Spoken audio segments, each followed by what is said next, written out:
Congratulations, Master Sabri, for that. Now next, it is my pleasure to introduce our keynote speaker of the evening. And very exciting person. We're just chatting backstage, and somebody we're so excited to have with us tonight. This is Goldy Hyder, of course. So excited to have you here. If you don't know anything about Goldy, he is CEO and president of Hill+Knowlton Strategies, Canada's leading strategic communications firm. He's got over 25 years of public affairs and business strategies experience in the public and private sector. He was formerly Chief of Staff of former Prime Minister Joe Clark and received the Queen's Diamond Jubilee Medal in 2013 for his distinguished service to Canada. So, in other words, kind of a big deal. Now, currently, Goldy is chair of the Ottawa Senators Foundation Board and past chair of its Communications and Community Investment Committee. Now, Goldy serves on the executive committee of Century Initiative advocating for Canada to grow its population to 100 million people by the year 2100.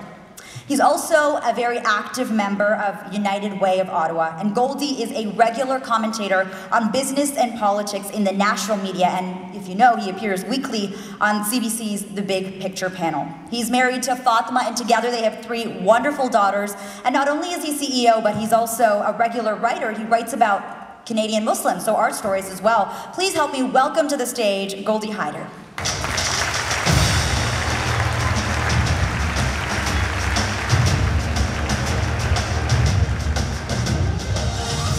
To all of you.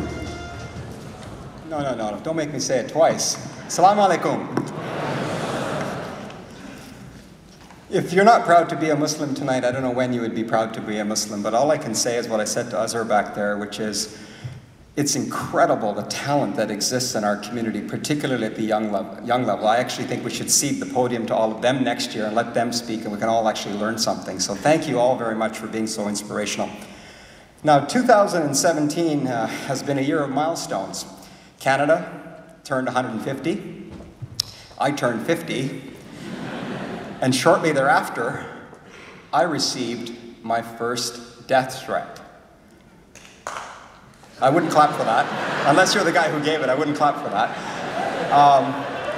As you just heard Lena say, I belong to an organization that actually advocates for population growth in Canada because I think it's very important for this country.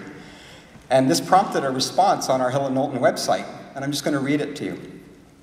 The individual says, recently I have become aware of Mr. Hyder's immigration policy objectives. It's horrifying. What is this man's real objective? This objective makes no sense. He is obviously up to good. Now, I'm pretty sure he meant no good. Proofreading doesn't come well, I guess. He is an untrustworthy Muslim from the CBC. I recommend immediate execution of such a blatantly traitorous expletive with such an idiotic agenda. Canada would be way better off without him or the other creeps in the Century Initiative. These people obviously have no deep Canadian roots whatsoever. They are all newcomers. Global elitist scum, here to exploit Canada for all it's worth as quickly as possible. A bunch of non-Canadians. And here's my favorite part of all. Dear assistant, do your duty and snuff out your boss at the first possible opportunity. I just love that he wants to outsource my execution to my assistant, who happens to be, wait for it, an immigrant, and wait for it a little bit more, a Muslim.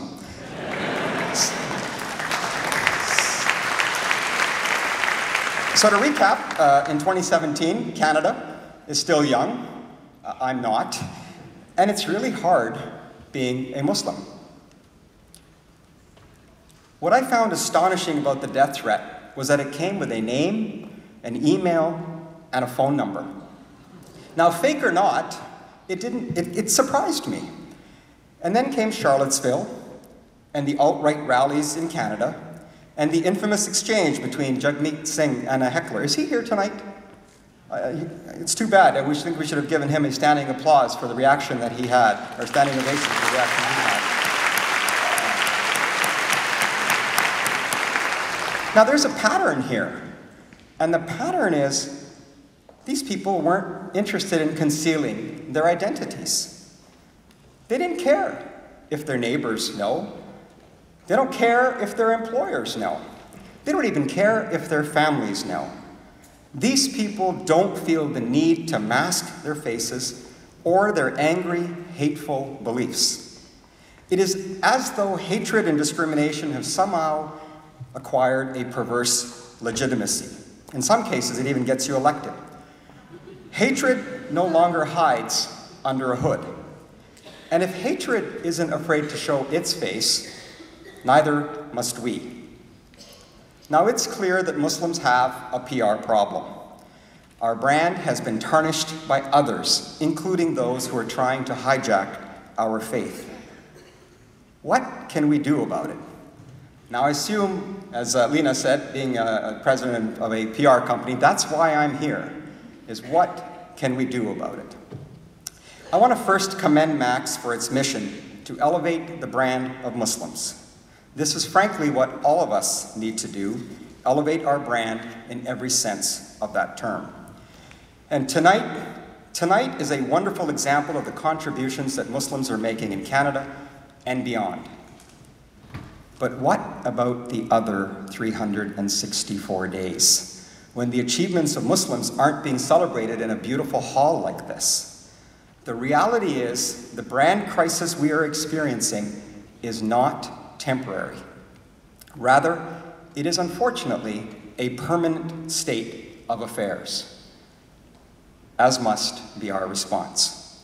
So to elevate the brand of Muslims then, we must do three things.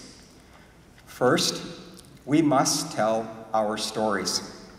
As John Hill, co-founder of Hill+Knowlton, said, if you don't tell your story, someone else will, and they will invariably get it wrong. Muslims have incredible stories to tell, including the personal stories of the individuals we're honoring here tonight. I congratulate you, and I thank you. But let's tell more of our stories. Let's tell more of our stories more often. Let's tell our stories to more people. And once they're told, let's amplify them by seizing the power of social media.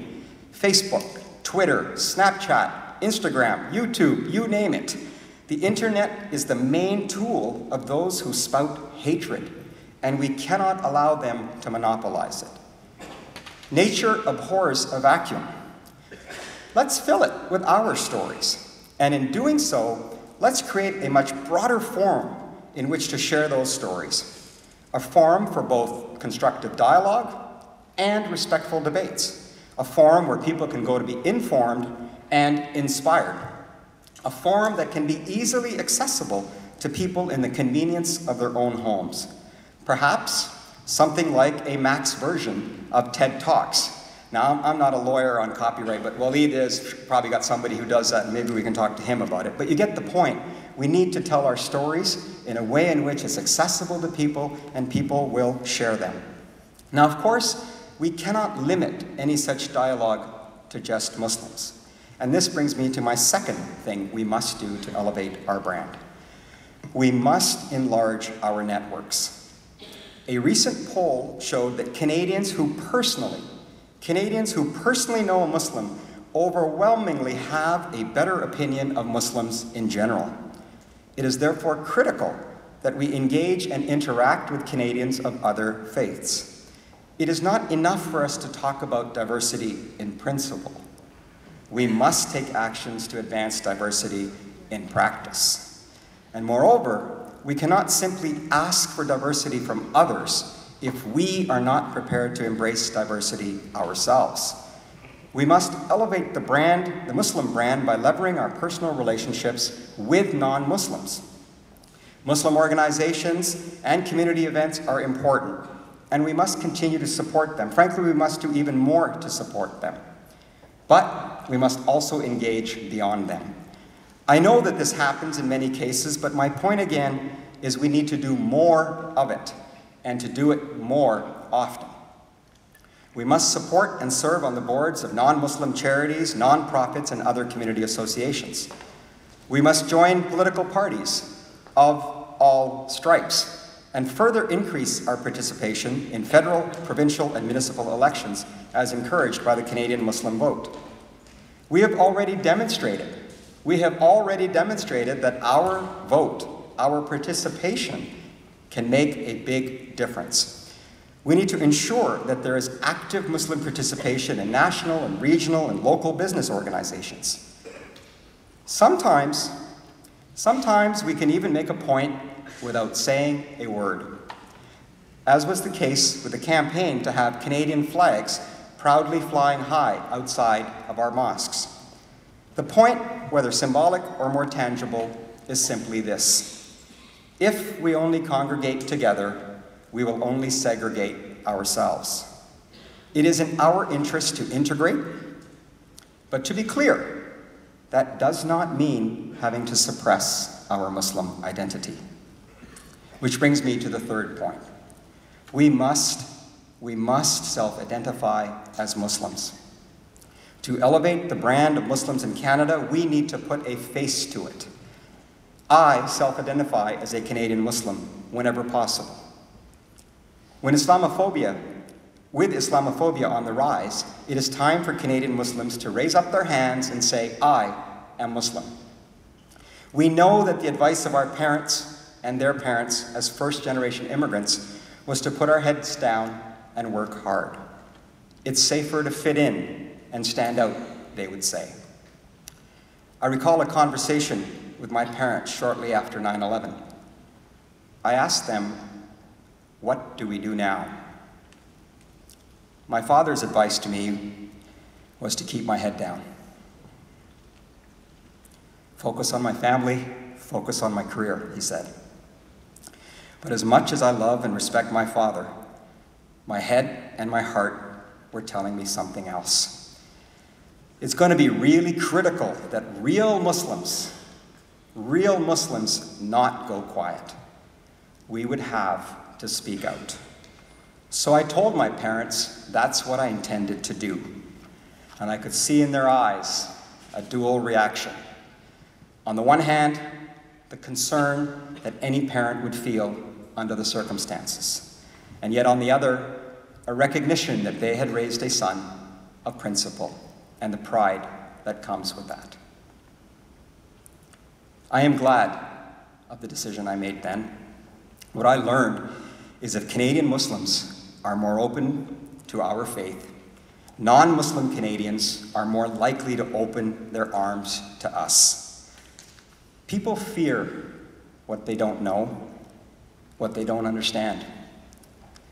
Others have given hatred a face. We need to give Muslims a face. In this, I believe that Canadians can be an example to the world at a time when the world is watching Canada. Canadian Muslims are unique.